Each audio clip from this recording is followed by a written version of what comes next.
ഈ പീരീഡ്സ് ആയി കഴിഞ്ഞാൽ പിന്നെ എനിക്ക് കേടുന്ന ഈ ക്രേവിങ്സ് എല്ലാം ഒന്നിച്ചോടിക്കൂടി വരുമെന്ന് പറയാനേ പറ്റൂല. എന്നാൽ പിന്നെ കുറച്ച് ബ്രെഡ് ഇരിപ്പുണ്ടായിരുന്നു, എന്നാൽ പിന്നെ ഒരു ചീസ് സാൻഡ്വിച്ച് ആയിക്കളയാന്ന് വിചാരിച്ചു. ആദ്യം നമ്മുടെ ബ്രെഡ് രണ്ട് സൈഡായിട്ടൊന്ന് ടോസ്റ്റ് ചെയ്തെടുക്കണം.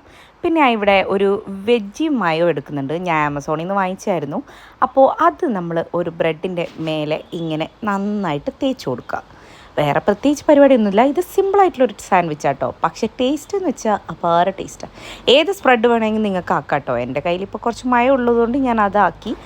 പിന്നെ സ്ലൈസ് ചീസ് ആണെങ്കിൽ അത് നേരെ അതിൻ്റെ മേലേക്ക് വെച്ച് കൊടുത്താൽ മതി. എൻ്റെ അടുത്ത് ഇപ്പോൾ ക്യൂബ് ആയതുകൊണ്ട് ഞാനത് ചെറുതായിട്ട് കട്ട് ചെയ്ത് ഇങ്ങനെ കുഞ്ഞു കുഞ്ഞു പീസാക്കിയിട്ട് ആ ബ്രെഡിൻ്റെ മേലെ ഫുള്ളായിട്ട് വെച്ച് കൊടുക്കുന്നുണ്ട്. ഇത്രയേ ഉള്ളൂ പണി. ഇത് വലിയ പണിയെടുക്കാൻ മടിയുള്ള മടിയന്മാർക്ക് പറ്റിയ സാൻഡ്വിച്ചാണെന്ന് വേണമെങ്കിൽ പറയാം കേട്ടോ. പക്ഷേ ടേസ്റ്റിൻ്റെ കാര്യത്തിൽ ഒരു വിട്ടുവീഴ്ചയുമില്ല, നല്ല ടേസ്റ്റാണ്. പ്രത്യേകിച്ച് നമ്മൾ സ്പ്രെഡ് അങ്ങനെ ആയതുകൊണ്ട് അടിപൊളി ടേസ്റ്റ് ആയിരിക്കും.